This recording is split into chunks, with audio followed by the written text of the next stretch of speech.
Welcome back to our second session of the Schmiechen Lectures at Eden Seminary. I'm Deb Kraus, Eden's president, and we have had a powerful first session this morning of opening up all of our thinking about the nature of the crisis that we are facing in our globe currently, and how that crisis of the pandemic is really revealing the climate crisis, economic disparity, rising nationalism, and all of their connected violences. With our three panelists this morning, we were challenged that interfaith work and ecumenical work must move from a privileged exercise of intellectual leisure and institutional commodification to the risk of real solidarity, community, and action. And we move now to continue to hear testimony from several theologians and church leaders in the context of Southeast Asia, who will share how that work of solidarity and risk and action is happening in their context.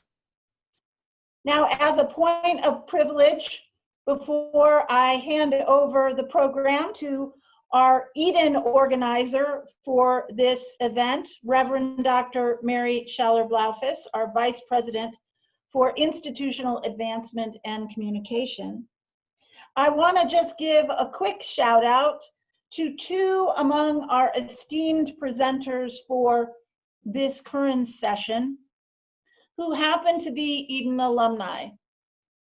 Elena and Rohan, it is wonderful to have you with us and know how your school counts you as powerful examples of we are Eden and Eden leadin'.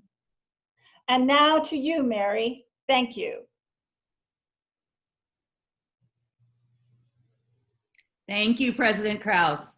Indeed, it is good to have all of us gathered here today to continue this conversation as Eden Theological Seminary gets to be part of the Global Ministries Southern Asia Initiative, and as the Southern Asia Initiative is part of this Eden Seminary Lecture Series.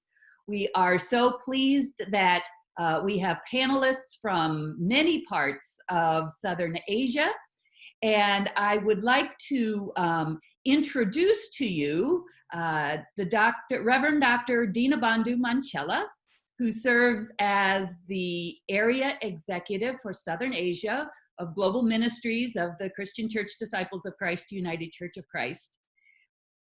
As he begins to make his introduction, I would remind everyone that if you have questions or comments or observations or surprises, please use the chat function of this Zoom webinar, as it enables us to interact during the presentations. And also at the end of the session, we will have a time for question and answer where our panelists who are live with us in the evening of their days will be able to respond to some of those questions and observations. So with that, Dinabandhu, would you take it away? Greetings to all of you from the Global Ministries. At the outset, a word of appreciation and thanks to Eden Theological Seminary for hosting the Southern Asia Initiative as part of its Schmiechen lecture series. Global Ministries is a common instrument of the United Church of Christ and the Disciples of Christ, Christian Church. And every 2 years, Global Ministries invites its constituent churches, the United Church of Christ and the Christian Church Disciples of Christ, for a time of learning about the Global Ministries partners in a specific region and to get engaged with them in expressions of solidarity with a view to continue our ongoing mission in partnership. And as such, 2019, Global Ministries launched the Southern Asia Initiative, and it will go on till the middle of 2021. And for Global Ministries, for the Southern Asia Initiative, the theme chosen is Together in Hope. And the guiding biblical verse for this theme is from Romans chapter 1, verses 12, which reads, "For I am longing to see you so that I may share with you some spiritual gifts to strengthen you, or rather that we may be mutually encouraged by each other's faith, both yours and mine." And this has been the underarching principle of all that we have been doing for the past 1 year. And as I said, Southern Asia Initiative is an opportunity for the members of United Church of Christ and the Christian Church Disciples of Christ to be enriched by different expressions of Christian witness in certain distinct and diverse contexts in Southern Asia, and to forge active partnerships to live out their common hope in the coming reign of God. And as part of this, we will be focusing, we have been focusing, and we will continue to focus on people's initiatives, missional and diaconal actions, and their creative theological resources. And we shall also explore concrete possibilities to be more creative and engaged in context of struggles for justice, peace, and human dignity, and to see how we can facilitate and nurture partnerships. Global Ministries Southern Asia region works with the partner churches, institutions, theological institutions, and organizations and projects in Afghanistan, Bangladesh, India, Nepal, Sri Lanka, Cambodia, Laos, Myanmar, Thailand, Indonesia, and Timor-Leste. To guide the work of the Southern Asia Initiative, we have identified 4 core themes. The themes are affirming human dignity. And this has been chosen particularly in response to the scourge of human trafficking, modern forms of slavery, and forced migration in many parts of Asia, and specifically in the Southern Asian context. And the second theme is upholding freedom of religion as a human rights, and this has been chosen in response to the aggressive assertions of majoritarian religio-political ideologies. And the third one is churches to be and to effect just, open, and inclusive communities, particularly in the context of the cultures of discrimination and exclusion. And fourthly, safeguard the integrity of creation. And this has been in response to the industrial and consumer cultures that destroy and commodify the earth, its people, and human relationships. So as part of it, we are also involved in promoting certain advocacy issues. And these are in the areas of religious freedom, climate change, rights of migrant workers, Dalit human rights, and anti-human trafficking efforts. And we have had, and we will continue to have, visits by different sections of those who are involved in the work of global ministries to visit the region. You know, there have already been 2 visits have taken place, and 2 more are to take place probably early next year. And then we have plenty of Bible studies, theological reflection, Sunday school material, liturgical resources, and media inputs. Some of these are already available on our web pages, and I hope you will have a chance to learn from them. And then we are also, from time to time, filling our web pages with news feeds and information on relevant topics, especially the 4 topics, and also how the partners are responding to these challenges. And lastly, there are also possibilities for you to be engaged in the work of the global ministries, particularly in the Southern Asia region, by learning more about the special giving opportunities. And there are a few special giving opportunities that are placed on the web pages. You may have a look at them and get involved. So with this, I would invite you to watch a few images of people and the places in Southern Asia before we go on to the next set of our program.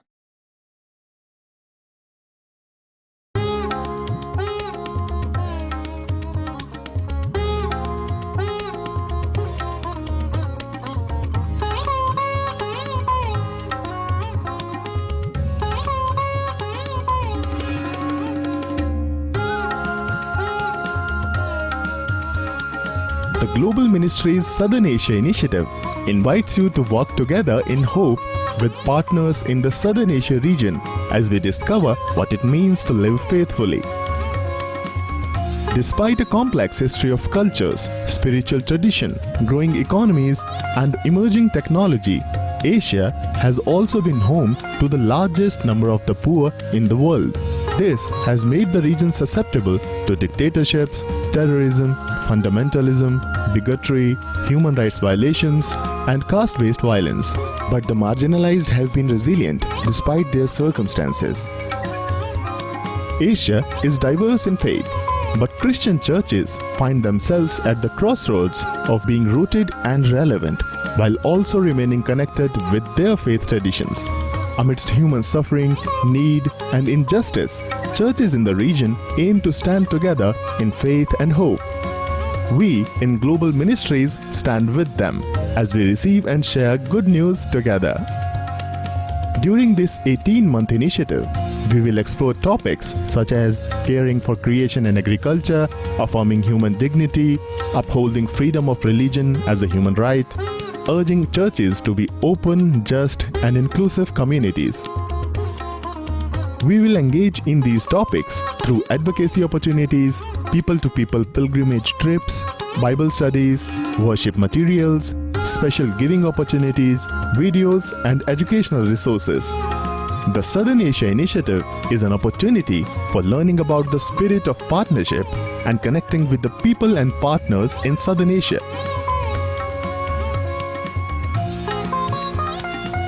Join with Global Ministries and partners in Southern Asia as we walk together in hope.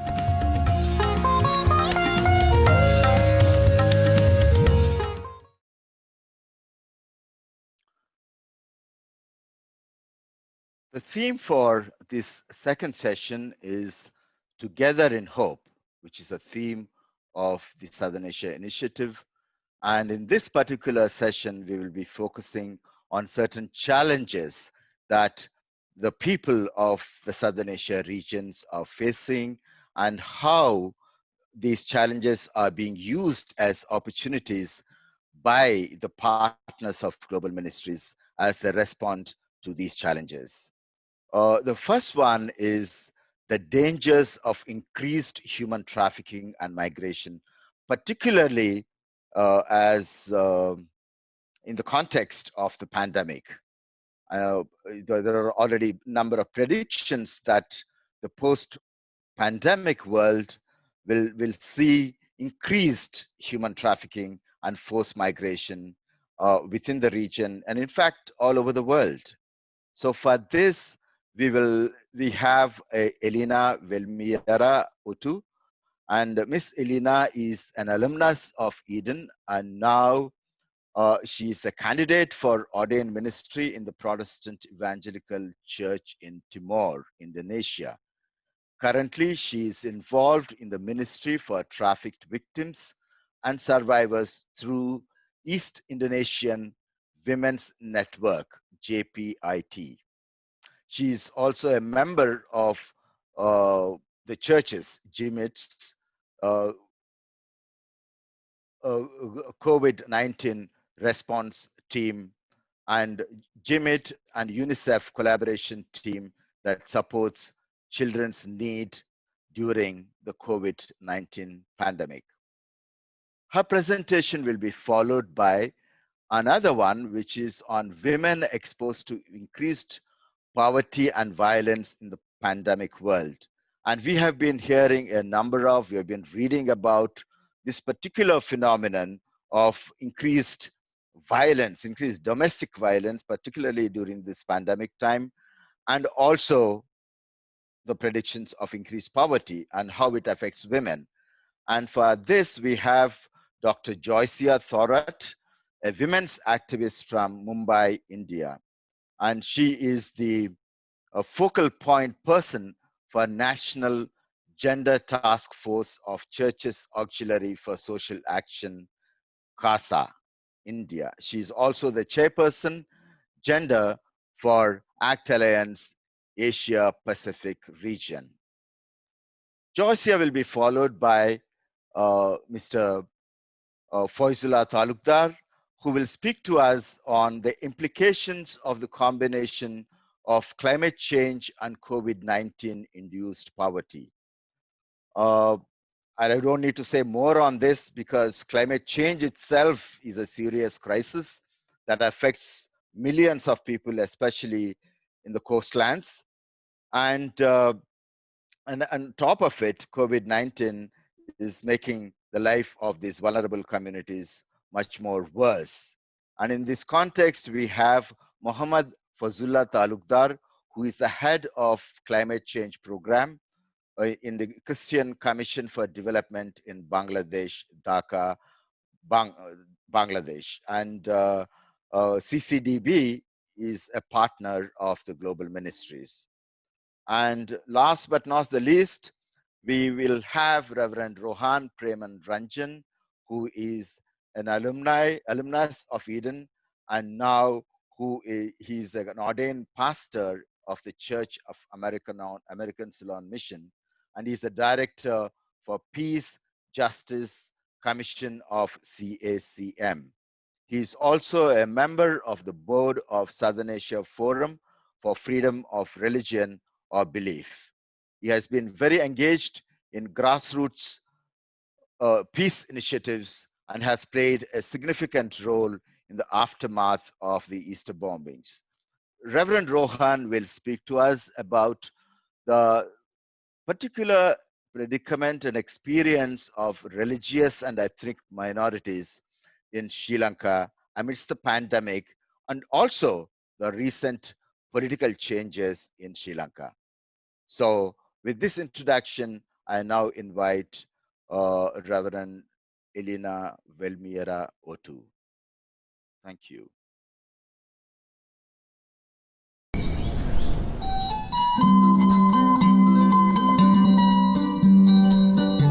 Every year, hundreds of women and men from East Nusa Tenggara Province, Indonesia, leave their villages to seek for jobs.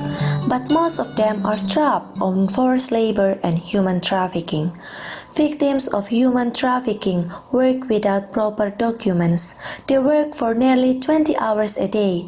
Their monthly salary is reduced. They are tortured inhumanly. They are at risk to be blamed as criminals.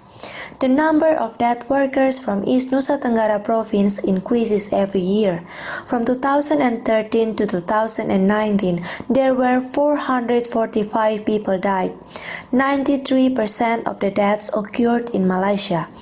Till the midst of 2020, there were 40 death cases were reported. It is predicted that there are many unreported cases. The pandemic has made it difficult for the government to repatriate the bodies of migrant workers. In March 2020, Indonesian government temporarily stopped sending migrant workers in response to the COVID-19 pandemic. Now the chance has been reopened, except for Malaysia, since this country doesn't allow Indonesian migrant workers to come. The question is the number of migration and human trafficking really in decline? Tidak, oleh karena apa? Karena upaya-upaya untuk masuk ke negara Malaysia melalui jalan-jalan tikus atau jalan-jalan alternatif itu pasti akan ada. Mengapa demikian? Oleh karena kebutuhan untuk sektor domestik, untuk pekerja rumah tangga itu masih ada, walaupun negara sudah membatasi atau menghentikannya. Yang kedua adalah pekerja untuk sektor perkebunan itu masih tinggi dibutuhkan di sana. Ini yang akan membuka kemungkinan peluang untuk perdagangan orang dari Indonesia masuk ke negeri Malaysia itu akan sangat besar. Besides the needs of receiving countries, there are problems in Indonesia, in particular in East Nusa Tenggara Province, that force people to work overseas. The main problem is poverty. Before the pandemic of COVID-19 occurred, there are many people who live below the poverty line. And during this pandemic, some people lose their jobs, especially those who live in the villages. They couldn't sell their agricultural and traditional weaving products because some traditional markets were closed. Now, markets have been reopened, but they still find it difficult to get good incomes to fulfill their daily needs. Also, there is a policy to stay at home, but for some people, home is not a safe place because there they experience domestic violence. According to the research held by East Indonesian Women's Network, one of the reasons people, especially women, work overseas because they experience domestic abuse by either their parents or their husbands. So, my prediction is migration and human trafficking are still around, and the number of cases are getting higher in the post-pandemic period. Unless government and all of us pay full attention and work hard to solve poverty and its related problems by empowering the economic lives of people. During the COVID-19 pandemic, some migrant workers returned to their hometown. They returned home because of layoffs, violence, sickness, and completion of work contracts. The new returners have encountered another problem, which is the lack of job vacancy. Nama saya Antoinette Toledo. Saya bekerja di rumah tangga dari tahun 2027. Dan tahun 2020 saya sakit. Saya sakit itu mereka suruh saya keluar.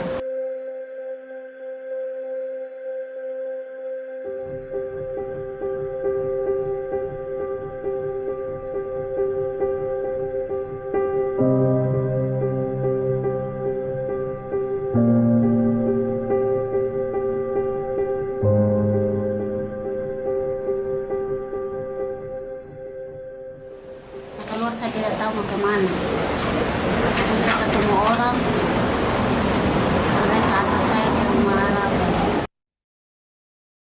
Protestant Evangelical Church in Timor take initiative to conduct surveys of returning workers, distribute assistance for daily needs, provide assistance for economic empowerment such as providing plant seeds and marketing agricultural products, and advocate for the rights of the poor. Advocacy is also intended to respond to the death case of Adelina Sau. She was a migrant worker who died in Malaysia in 2018. The murderer was acquitted by Malaysian court. Together with the Naganita of Malaysia, Protestant Evangelical Church in Timor, East Indonesian Women's Network, and other Indonesian activists are doing online advocacy to demand the murderer be responsible for her action. We need a global support to ensure Adelina Sau's family can achieve justice. Mai tatuin lais hakap muit. Nang hantoy nok asu ambi of.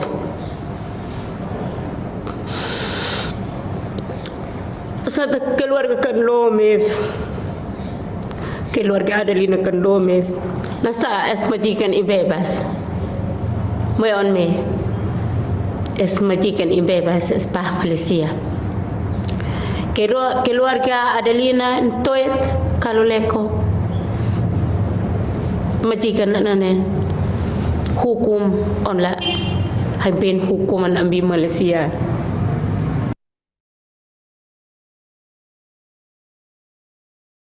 Pihak keluarga Adelina kalau leko tuit nako ama anak planat leko neu gemit bantu kai noi mai blan on me hantip majikan nane im ham hukum oleh hukuman negeri Malaysia.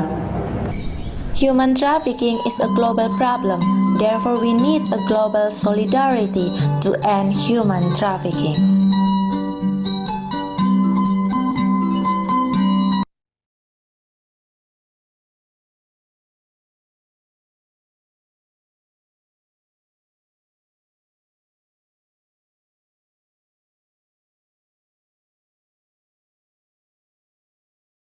Hope has two beautiful daughters. Their names are Anger and Courage. Anger at the way things are, and the courage to see that they do not remain the same. Greetings from Church's Auxiliary for Social Action, CASA, India. I am pleased to be part of this webinar. I would be speaking to you on the topic Women exposed to more poverty and domestic violence in the post-pandemic India from a gender justice perspective and faith action point of view.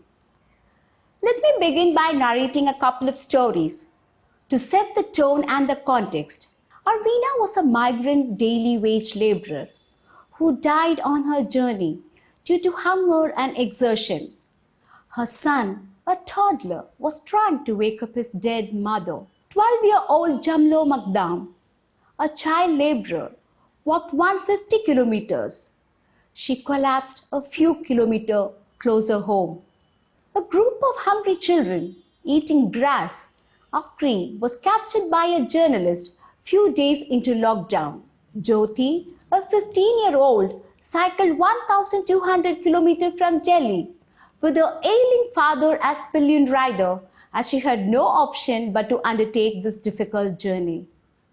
These are just a few of the many gut-wrenching images of lockdown. Pregnant women, elderly, disabled, sick, lactating mothers with infants, toddlers and children in tow trekked anywhere between 100 to 1,000 miles. The long, difficult journey back to their village in hunger, heat and thirst. Many walked with no footwear in scorching summer heat and all their belongings tied up together in just a bundle. Many never reached their destination and died on the way. The emergency lockdown was a measure set up for an ideal and aspirational India, not for the real India, most of whom have no fixed home and is mostly migrants on the move. Migrants and unorganized sector workers, daily wage earners, laborers, housemaids, street vendors, casual manual workers, agriculture and its allied sector workers form huge percentage of the workforce in India, and 40% of them settling in informal settlements with no basic amenities. India, with a population of 1.35 billion people, is also a nation with vast inequalities. Caste, religion and gender are key definers of this inequality. They intersect, perpetuate and escalate the poverty situation as well as violence. According to the Socio-Economic Caste Survey of India, 21.5% of rural households belong to scheduled caste and scheduled tribes. India is home to 179 million rural households, and of them, 80.9 million live on manual casual labor. Poverty indicator for rural India shows one of the 7 indicators of deprivation. 50.4 million rural households are under the landless laborer category, which is the main running theme of deprivation. With no skills and no assets, they are most vulnerable. Along with them, small and marginal farmers are getting pauperized due to drought, climate change, agriculture and related policies. As per Global Poverty Index, India is home to 1/3 of the world's poor. As of 2018, 37.7% of Indian people are under poverty line. 8,800,000 children under the age of 5 years died in India in 2018 as per UNICEF report, the highest in the world. The invisible Indians, mostly women and children, died due to various manifestations of poverty. They quietly die in some corner of some poorest village in India, far removed from the scrutiny and conscience of the world, and at times even the church. How would church respond and answer for the millions of lives lost each day? Each life is precious, irrespective of the border, color, race, religion, gender, and caste. In any disaster, women are affected disproportionately. It's no different in this pandemic too. As per the Global Gender Gap Index, India is 112 out of the 129 countries. In the Global Development Index, India is 130 out of the 189 countries. Poverty is not just about low income, but also multi-dimensional deprivation like hunger, undernutrition, dirty drinking water, illiteracy, having no access to health services, social isolation and exploitation. For women, poverty does not merely denote financial poverty. They face unfair intra-household distribution of resources.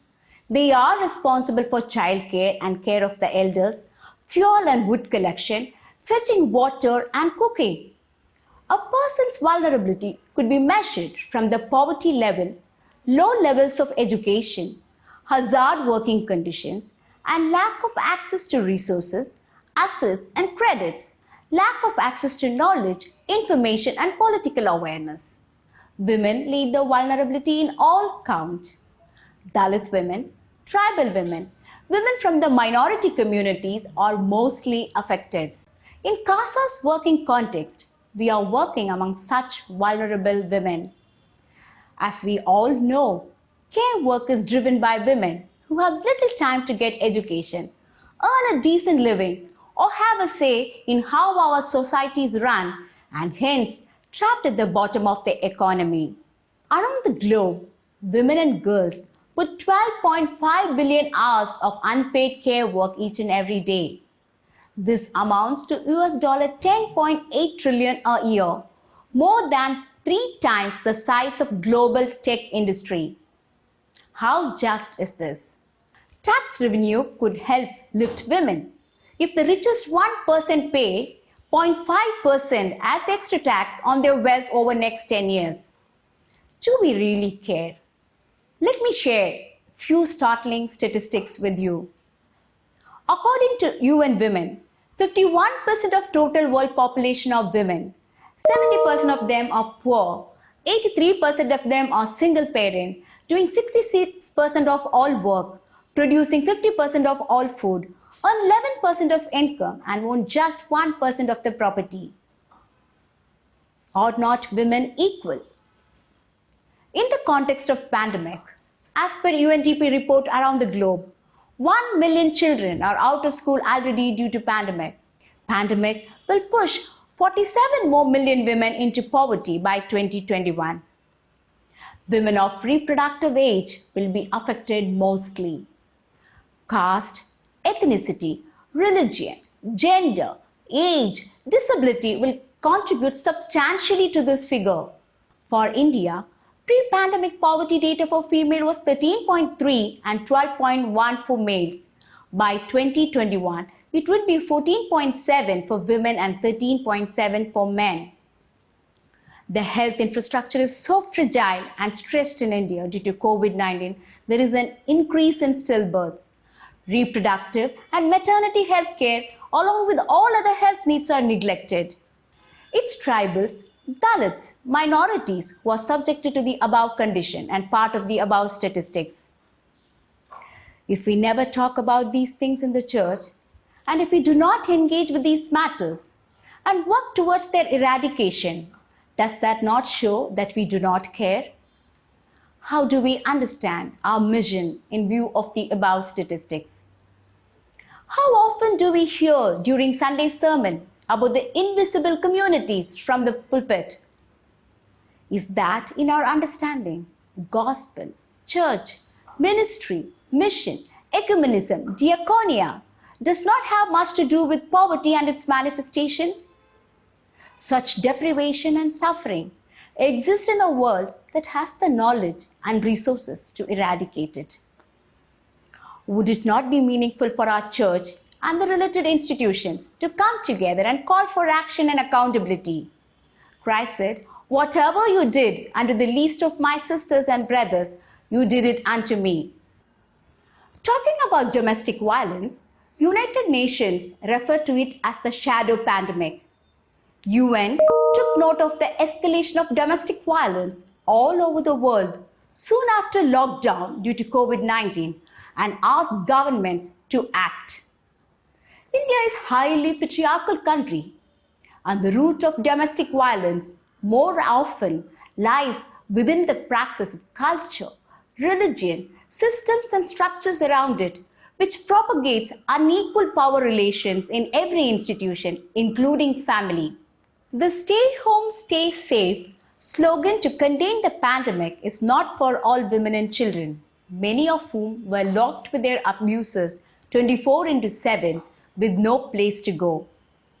Domestic violence cases increased in 2 months into lockdown in India, and the National Commission of Women received 1,477 cases, which prompted them to set up a WhatsApp number. 57% of women in India do not have access to phone. This is not just due to poverty alone, but due to their regressive socio-cultural aggressive mindset. CASA is engaged with such women in our operational area to support them.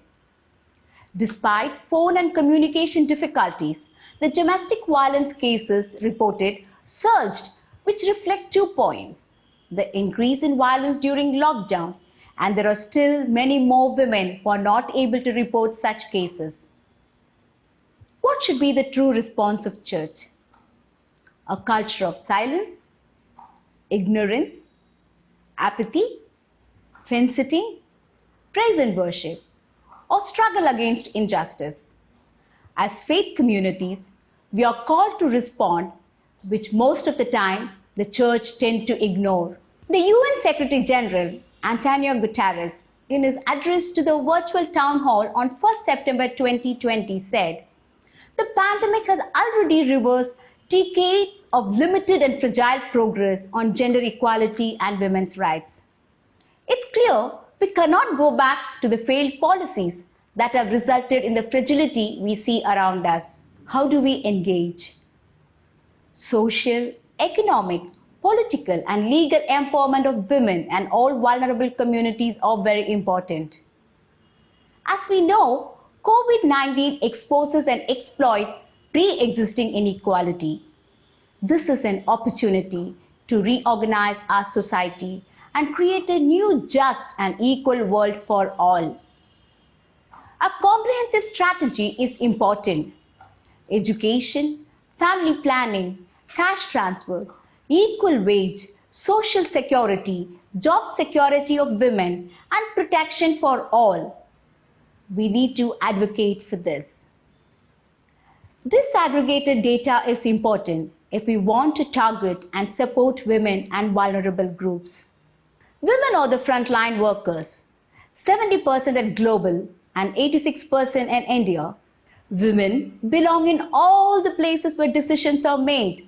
The late Honorable Justice of Supreme Court of US, RBG, Ruth Bader Ginsburg said, "Rights to basic amenities like access to clean water and sanitary products are critical for poor to tide over pandemic." CASA, similar faith groups, and civil society organizations in normal time as well as during this pandemic are engaged in action which empower communities. The slogan of Dr. B.R. Ambedkar, the architect of the Indian Constitution, "Educate, organize and agitate," is very appropriate and relevant to ensure the oppressed Dalit communities, women and all vulnerable groups to get justice. CASA, at the community where we work, engage with the most marginalized groups to capacitate them so they can organize themselves and peacefully ask for their rights. CASA is building the strength, the coordination, the energy, the skills, the knowledge, the teamwork, the self-confidence, and the courage of the vulnerable communities so they can send out loud and clear message to the perpetrators of injustice and violence that there is a massive social pressure against the kind of contempt for life. During this pandemic too, CASA was engaged in building capacity, providing humanitarian assistance, undertook advocacy measures with special focus on vulnerable groups. We have a short presentation to share CASA's work with special focus on COVID-19.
Let me conclude.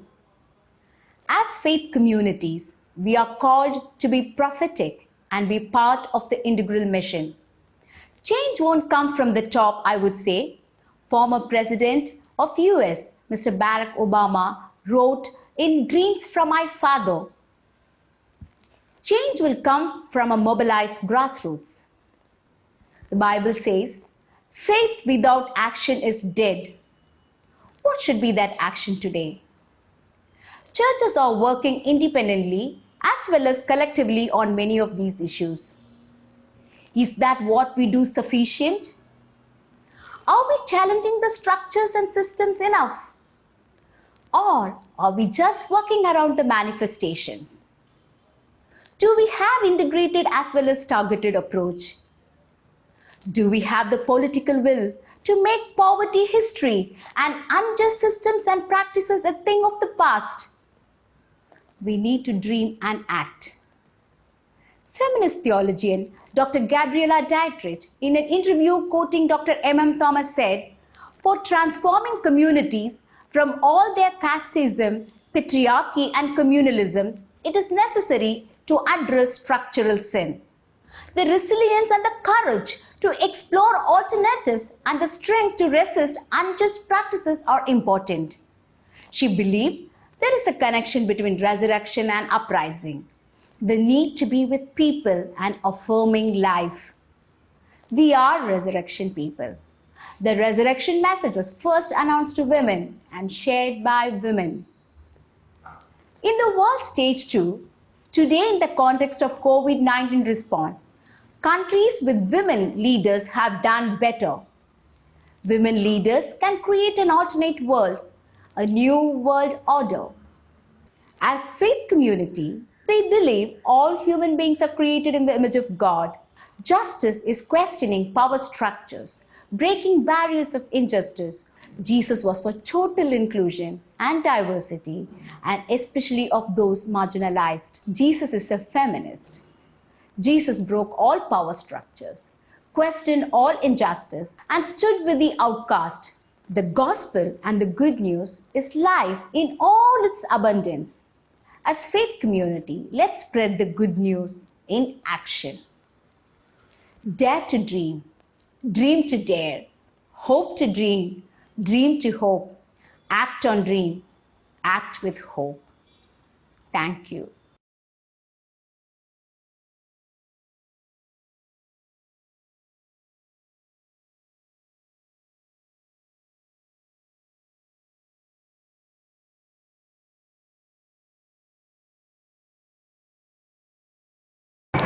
Ladies and gentlemen, heartiest greetings from Bangladesh. I am Mohammad Faizullah Talukdar, Head of Climate Change Program of Christian Commission for Development in Bangladesh. I would like to welcome you all to my presentation. I am trying to explain a very miserable situation of our country. The situation of the poor whose life and livelihoods have already been devastated by flood and cyclones. Now coronavirus is dimming the last light of hope. I am really anxious. Bangladesh is one of the most vulnerable countries in the world in context of climate change. But why so many disasters like cyclone, flood and drought are occurring in this land again and again? We found the main reasons are the geographic location. Bangladesh is located at the narrow funnel-like position of the Bay of Bengal. It tends tropical cyclones to hit our coastal areas, causing tidal surges and flood. The average land height is less than 5 meters from sea level. Then the people. Density of people is extremely high.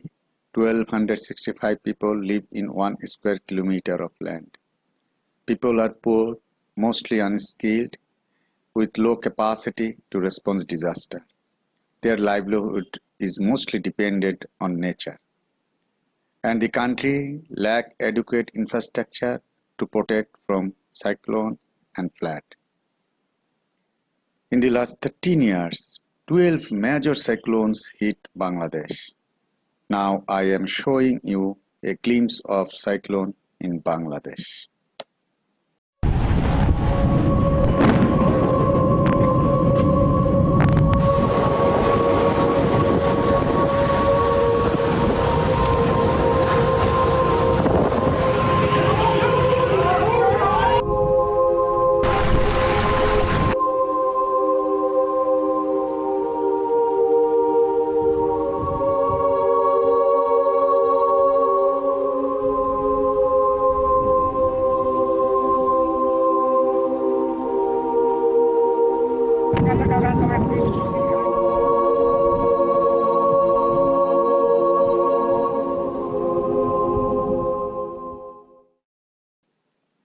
You have just seen the terrifying impact of cyclone in the life of coastal people of Bangladesh. But this time, the intensity of the problem is much higher, like never before. Because in November 2019, Cyclone Bulbul hit Bangladesh. Then coronavirus pandemic started from March 2020. On top of these two disasters, Cyclone Amphan hit in May 2020. The combined impact of these three disasters is hard to absorb. COVID-19 refrained people from meeting family members, sharing resources, participate in social events. Daily labor and low-income people were confined at their home in the lockdown situation. There was no tentative dates about how long this lockdown situation would prevail. In this situation, please imagine the day-to-day life of the poor. Industries shut down, no demand for daily labor, livelihood stopped, 6 million jobless people, no alternative income, no cash in hand, finally no food at home. So lower income people left the city. People started starving for food. Many people consumed less food. Millions of children were crying for food. The result is malnutrition. People could not even get the minimum health services during lockdown. All schools are closed till today. Most of the children are becoming more addicted to internet and mobile phone, which are affecting their mental and physical growth.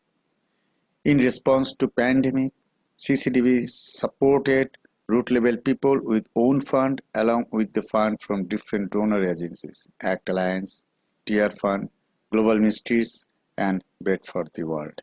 Our emergency responses included cash support, food and health kit for the most vulnerable families. We award people about health and hygiene, distributed sanitizer, visited households and social gathering places like mosques. We also provided seed for homestead vegetable gardening, installed hand washing facilities at different points. Government announced general holidays, imposed travel restrictions, provided relief, launched awareness campaign and training by the support of NGOs. In this dark hour, we suddenly came to know that Super Cyclone Amphan is approaching towards Bangladesh. It devastated 26 districts, washed away 150 kilometers of production embankments. More than 200,000 houses were damaged. Approximately 150,000 hectares crops were affected. Fish and crab farms counted damage of $48 million. People lost their cattle and poultry. Fishermen lost their boats. Small businessmen lost their shops.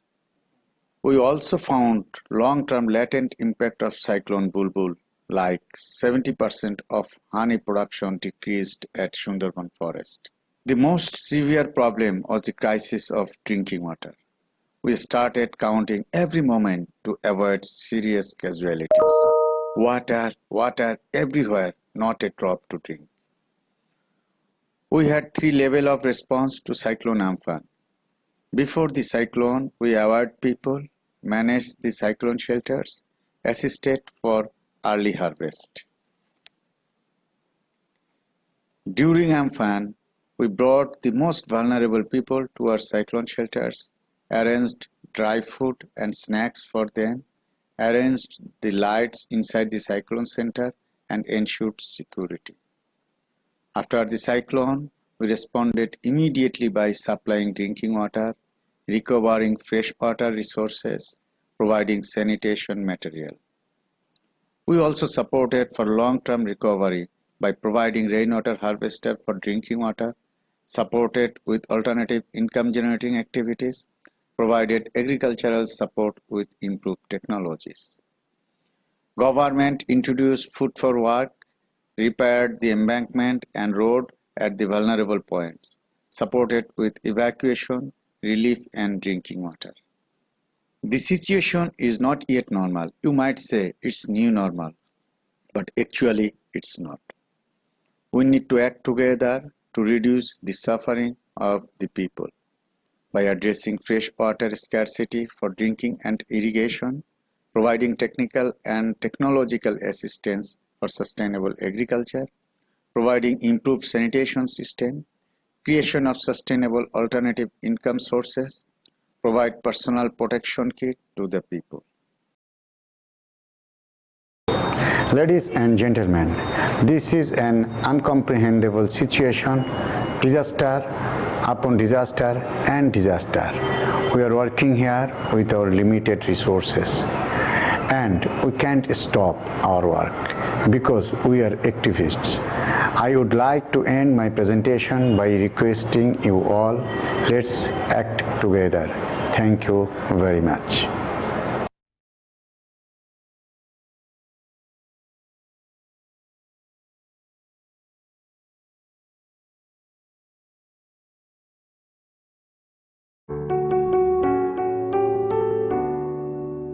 Greetings to you. In the name of God, God of oppressed and God of healing. It is my pleasure to share our stories with you. There are a lot of stories, matters such as continuous marginalization of Indian Tamils, poverty and unemployment in Sri Lanka, destruction of eco-sanctuary, natural environment in terms of smart cities, modern highways and urbanization. But hereby, I would like to focus on how the war victims, Tamil minorities, are continuously suffering in this country. How the religious minorities, Christians, Muslims and Hindus are being suffered. Let's start this presentation with a small video clip about Sri Lanka. For those who love Asia, Sri Lanka is one of the nicest places on earth. Its population of 18 million includes Tamils, Muslims and a majority of Sinhalese. The island has been compared to the Garden of Eden since ancient times. Earlier known as Ceylon, it has always held conquerors, explorers and travellers under its spell. The world loved to come to Sri Lanka. Yes, of course. Sri Lanka is very beautiful country, highly gifted by the natural sources, natural environment. But today, this land known as Island of Blood, Island of Conflict. Even though Sri Lanka is known as a home for multi-religions, multi-ethnicities and multi-culture, but there is not protection and peaceful environment for multi-religions and other ethnic groups. First, we should understand the oppressive system in terms of Sinhala Buddhist nationalization. In Sri Lanka, the land is very much connected with Sinhala Buddhist tradition. The Sinhala Buddhist nationalists strongly believe and say that total island belongs to Sinhala Buddhist in terms of the Lord Buddha. The Lord Buddha in his lifetime, he came to Sri Lanka 3 times and sacralized for Buddhist tradition. Therefore, the Sinhala Buddhist says this is land for Lord Buddha. But Tamil minorities say, no. The north and east part of the territory historically belongs to Tamil minorities. Furthermore, the Muslim community, they also try to claim their ownership of political power and some territory. Finally, these ideologies, nationalism, led to 26 years civil war.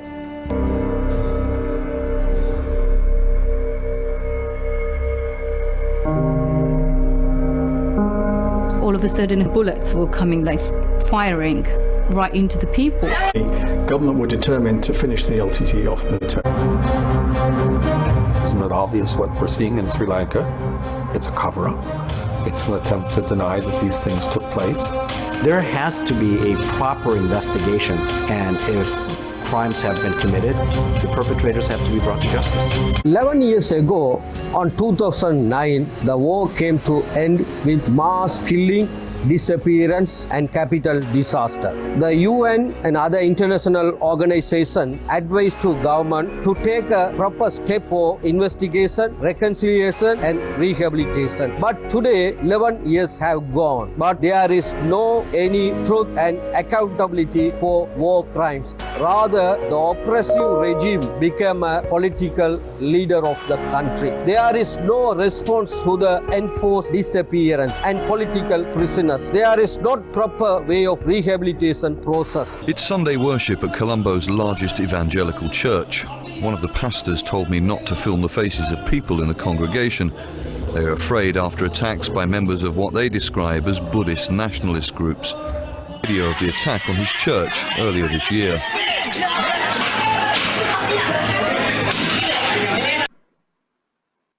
Many of you would have come to know of the sad events that took place in Anuradhapura towards the Methodist Center, where my fellow Methodist members have been worshipping for 15 years.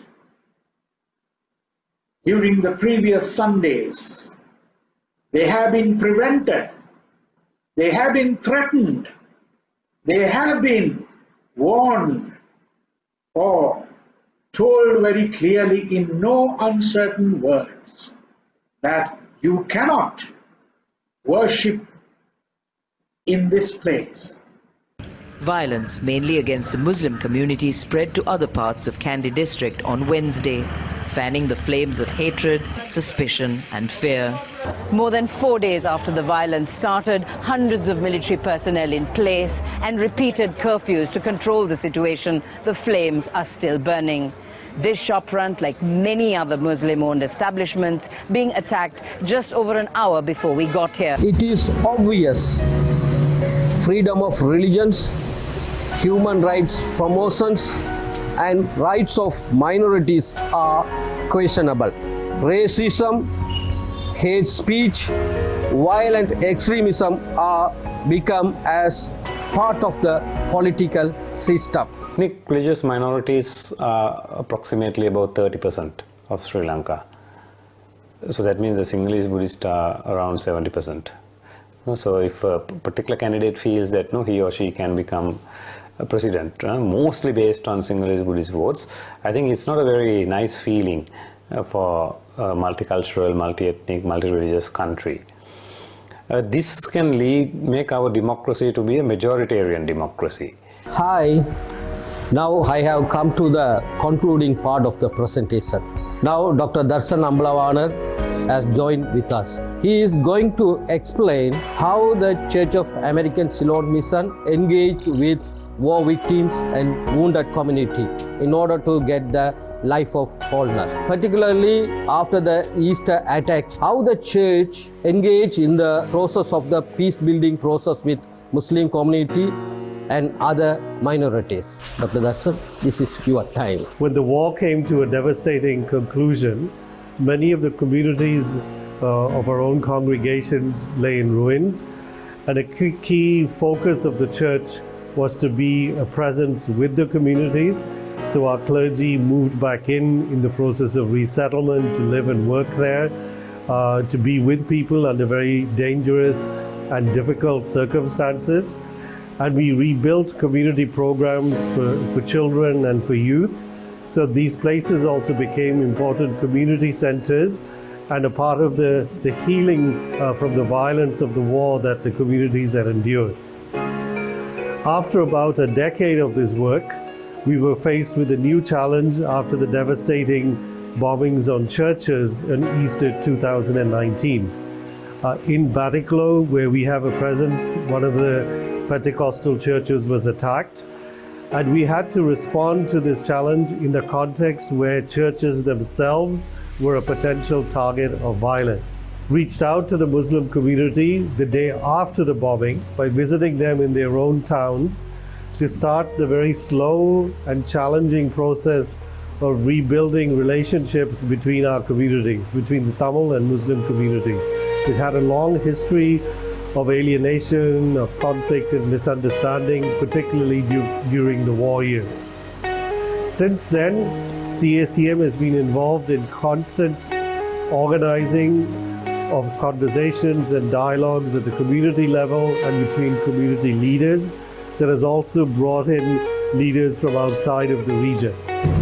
Thank you very much for this valuable invitation.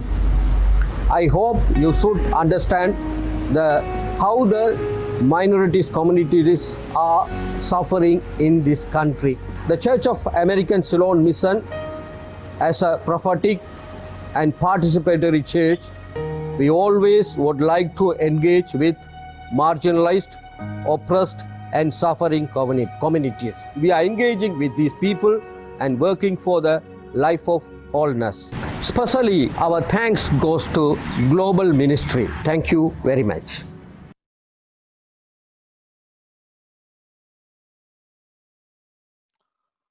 I would like to thank our speakers for giving so much from their context and experiences, and for their powerful and passionate presentations about the lives of the people in their own context. And one great thing about these 4 presentations is that all 4 of them are people who are engaged in the struggles with the people that they have talked about. And on top of it, all 4 of them represent the partners of the global ministries. Now, I will not try to summarize their presentations, but just lift up 4 major points, takeaways that I have picked up from their presentations. One is that the issues that they have talked about, each of them talked about, are not issues of a specific people. It's not issues of the poor, but these are actually moral challenges, staring at our faces, because our political and economic structures and dynamics draw on their sweat and blood. And they are the people who are paying the price for this. So it is not, they are not objects of charity and compassion, but they are people who deserve to be ensured justice, and we need to participate in the struggles for justice. And the second thing is that, let us not talk about the poor and poverty as if they are the problems. I think we need to talk about greed for wealth and power as the problems. I think we need to problematize greed and greed for power and privilege and wealth, because these are the problems these are the causes of all this that we have heard about just now. And thirdly, these are not just specific to Southern Asia or Asian context alone. These are global problems, and these actually resonate with the experiences of many people in the US. And I think we cannot just sort of shut our eyes to that reality. And we see how we can connect and share our experiences and share our stories, and from there, work together in hope and walk together in hope of a new world. And lastly, you would all, in all these 4 places, you find the church present. The church is not absent. It is not that they are just sort of talking about something, some other issues, something that happened in the countries, but the church is present and involved in these issues. And at the same time, all the 4 represent churches and communities in a predominantly multi-religious context where the churches or Christian presence itself is a minority. So their minority status has not inhibited them from engaging with these struggles of people for justice and dignity. So with these few words, I would like to thank once again our four speakers for the very powerful presentations and for their partnership in the ministry of the Global Ministries. Thank you. With many thanks for all of these speakers and sharing your experiences, and mostly for your presence in doing the work.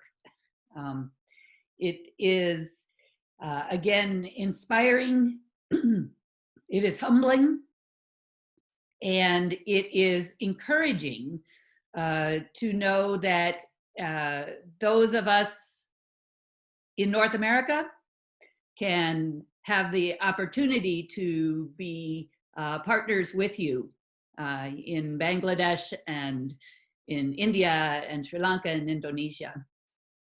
At this point, we will open this time up to some conversation.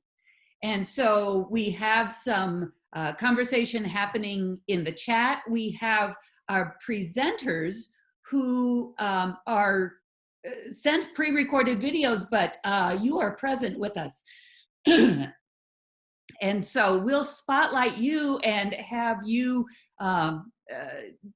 perhaps maybe if we start with you just giving us a live word of greeting, and remind us of where you are located in the world as you sit right now. And we will have some question and answer time.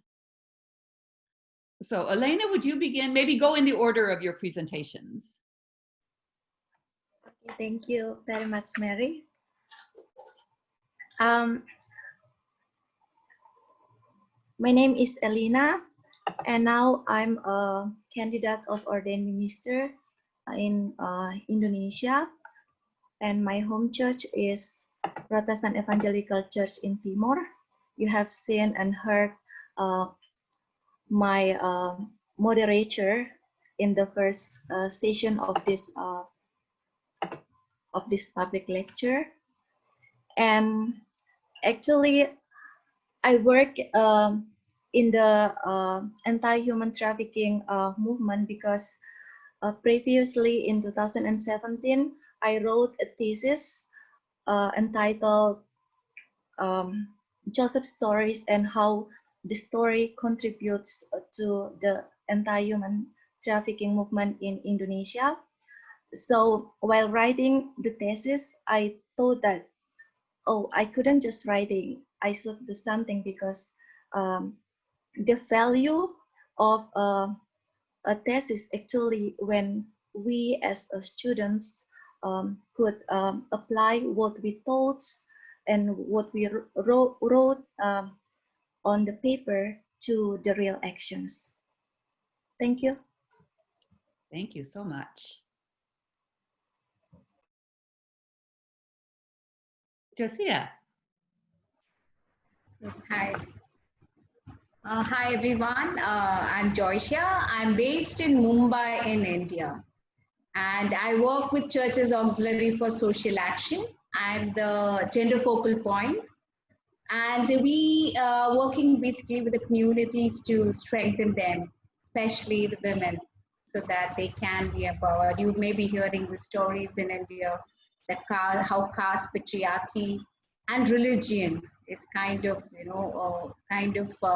keeping women and the poor not able to attain rights and justice and dignity of life. So with the help of global ministries, we are able to do a lot of work. We are thankful for this opportunity.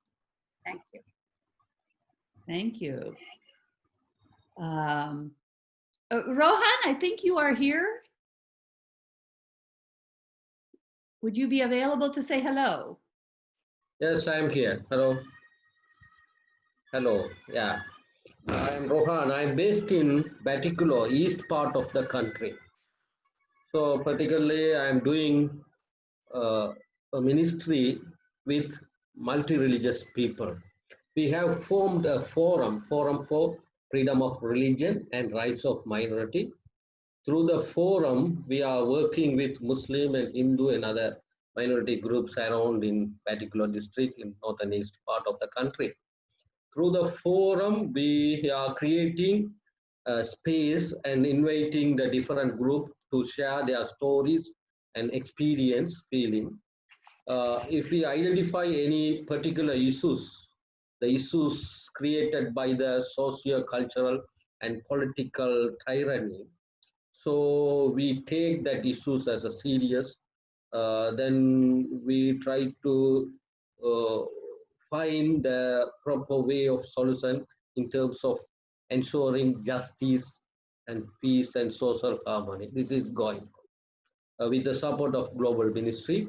Church of American Ceylon Mission, it's also one of the colonialized church.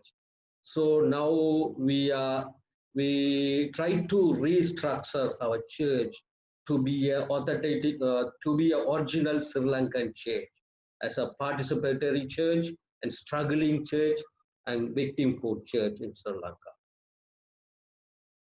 Thank you. So let me pose a question that there seem to be some threads through each of the presentations on that the global pandemic has intensified issues that were present already.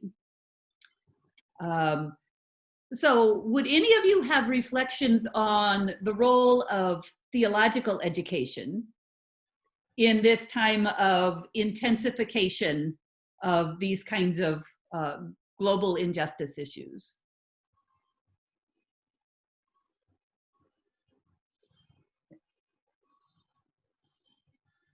Maybe Dina Bandhu, if you want to start and then throw it to somebody.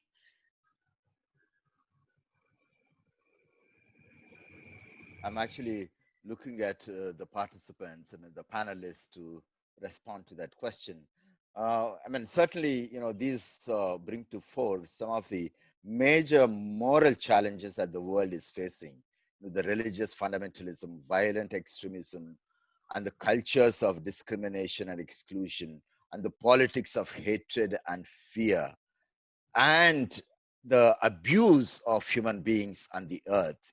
These are all serious issues of people and life. And not only that, they pose moral and spiritual challenges to our own faith vocation and affirmation and actions of as faith communities. So theological education certainly needs to respond to these challenges in such a way the churches are equipped to respond in ways that would help them to be more engaged and also effect the needed transformation of these communities of the poor. So, in other words, these issues need to be the content of theological education in the days to come.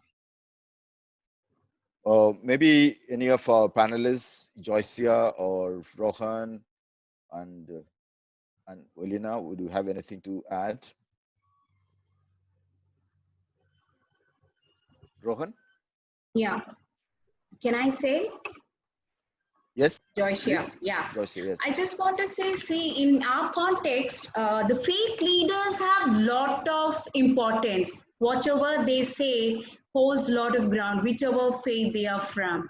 So from the pulpit, if a reverend says a woman has to obey her husband, irrespective of whatever violence he, meets out to her, it's taken as something very, very valuable, or, people are obeying that. So it's very, very important. The theological formation has to be very, very concrete, very comprehensive, justice oriented. Same thing goes for the other faith, like, because our cultures are very deeply rooted in religious understanding. For example, the caste system, how caste is so much part of the Hindu religious understanding or the text, So it's very, very important formation or understanding, especially from the Christian point of view.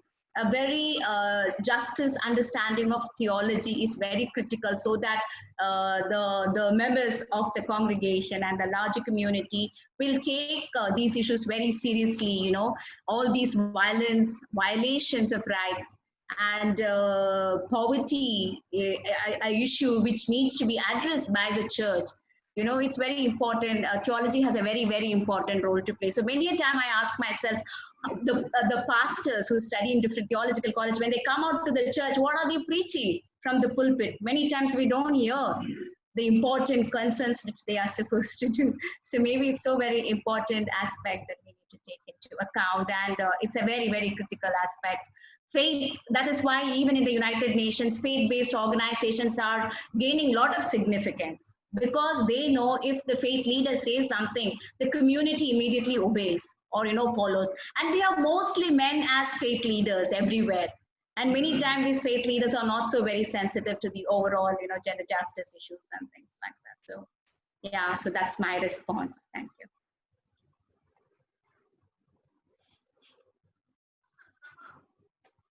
Mary? Yes, Elena? Yep. Oh, thank you. I would like to add to the conversation. The first thing that we need is the theology of trauma, how to deal with the trauma during the pandemic, also with the other hard situations, and aftermath the tragedy.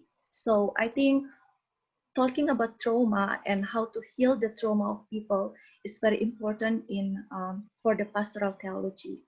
And also, I think leaders, church leaders, need to update like theological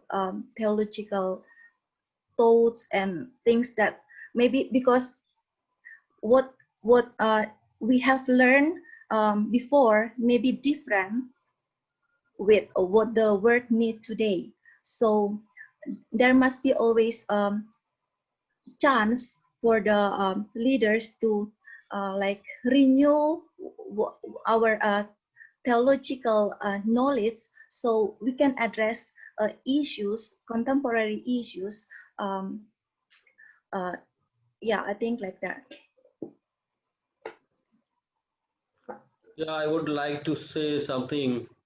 Not only in Sri Lanka, in Southern Asian part, we could understand clearly the racism and religious extremism, some kind of the caste-based or social order-based oppression is rising up. It is not easy. The peace building process is very hard. Particularly through our experience, first we have to do the peace building program through our own church and also within the Christian community. In Sri Lanka, particularly in Sri Lanka, the Christian communities are divided. The many colonial masters came from Europe and America and other parts. So that division is going on.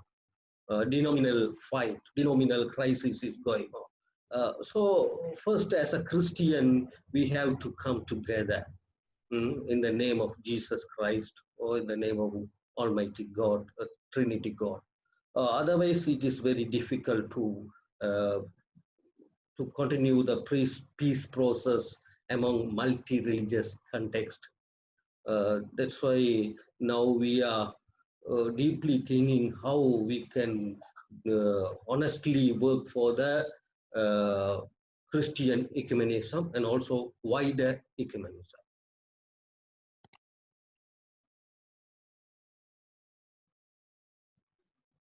Thank you each.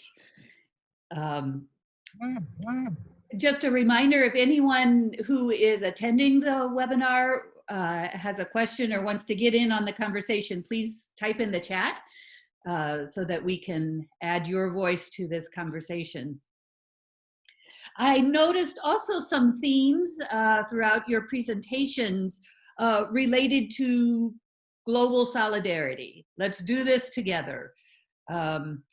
Your presentations have, sparked our imagination about how our contexts might be impacted by your context. Say more about what does it mean from your point of view for us to be in global partnership, global solidarity, that we're together in this. Maybe we can do it again. Dina Bandhu, if you go first. Yeah, thank you, Mary. As I said in the beginning, these are not just context-specific issues.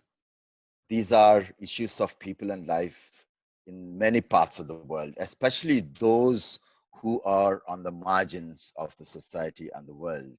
And I think, and as I said, this also, pose serious challenges to the churches and to the wider society at large. So in this context, and I think, this solidarity needs to be at the level of people, at the level of relationships and partnerships in struggle, not necessarily, sharing of resources, but also sharing of experiences, sharing of dreams and visions. In that way, we can sort of move further. For example, let me give you one specific example is the way the Black Lives Matters movement and the Dalit solidarity movements in India are working together at various levels.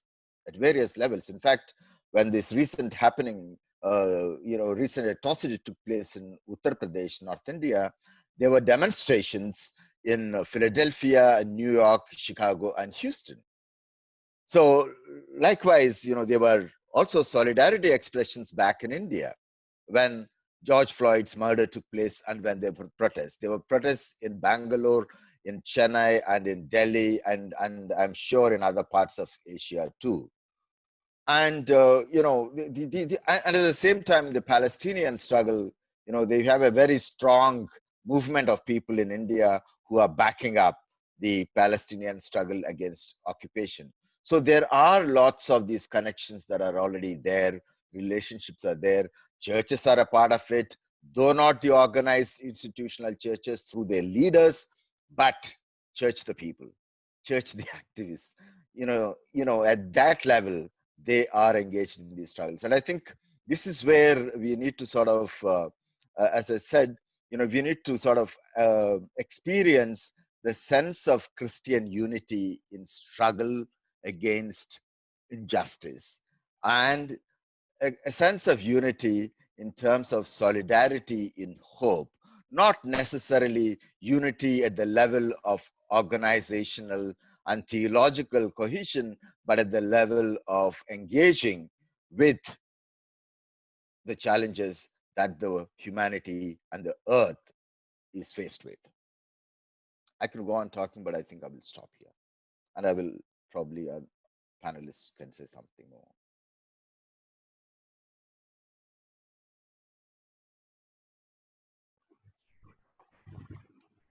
Should I come in? Can I come in?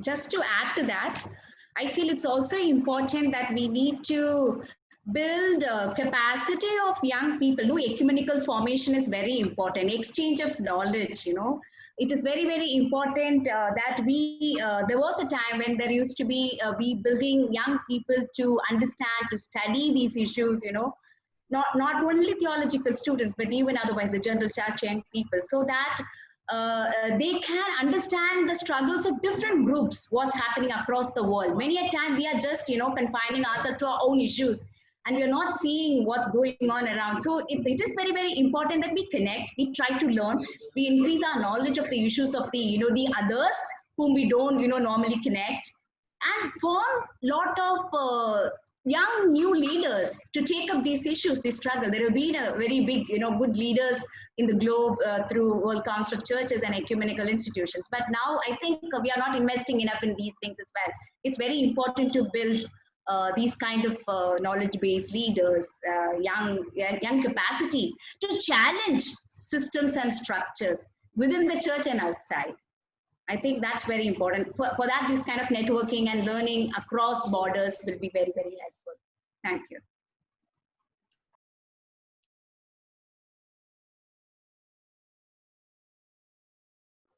Yes, I also would like to. Hello? Yes. Yes. From my experience, I was very fundamental Christian in Sri Lanka. So I worked only for Christianization. I thought the church is the only agency for peace building and for to um, save the people. So I was very narrow-minded Christian. But when I was given a chance to go for masters in Eden Theological Seminary. When I studied over there, I am highly empowered by the broader perspective of the theology and the transformative reading of the Bible, biblical knowledge. So it is very much helpful. That's why I think we need some kind of global network, the support from global community to develop our perspective. Also, we would like to share our stories to you because the colonial master, they taught us some kind of denominal or some kind of very narrow colonialized theology. So now we have learned from our neighbors, particularly in Sri Lanka, we are collecting theologies. Its name dust theology. It's mean we are collecting the faith stories from the victims and suffering community, how they understand the presence of God, the help, mighty of God through the daily life. So it is very different what we learn from past. So that's why we would like to share like this story with you. Thank you. Mary? Please. Thank you. To me, solidarity is related to hope, and hope may help us to see other possibilities that we can take to overcome humanitarian and social problems around us. And hope will lead us to believe that that one day justice will roll down like waters, as the prophet Amos said. And also, hope can connect people with the same vision to stand for justice, regardless of cultural, religious, and other differences. As for Christians, we are connected in faith. Also, we are connected with other people as fellow human beings. So let's build hope together. Even though we have differences, we come from different religious backgrounds or cultural backgrounds, but we can still build the solidarity. And our unity can lead us to be inclusive in building networks among churches, religious groups, and countries for the enforcement of justice. Also, I think solidarity means that we know our struggles and weaknesses, but we do have power to share with other partners. So we are in the same way to achieve holistic healing for people who experience tragedy and other violence.